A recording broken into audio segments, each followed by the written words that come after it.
தங்கச்சி சாரிம்மா, லென்ஸை போட்டு தலை தான் வந்தீங்களா? சாக்லேட் தப்பு வந்து பரவாயில்ல, இருக்கா பேச்சு கொடுமா. அண்ணா ஃபில்டர் காஃபிக்கா இவ்வளோ கெஞ்சுறீங்க?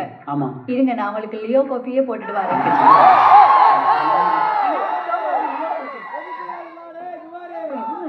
புரியல. அந்த பையன் அந்த பொண்ணுகிட்ட தப்பா நடந்திருப்பான்.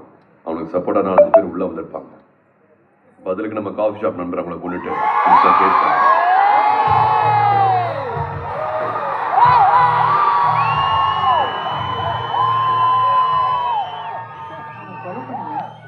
இப்போ அந்த கேஸ் ஃபைல் ஆகாதுல்ல? தப்பு நடந்ததால கேஸ் வரும். நியாய நிலையிலே தப்பே நடக்காது. புதுசாக இருந்த கேஸ் வராது.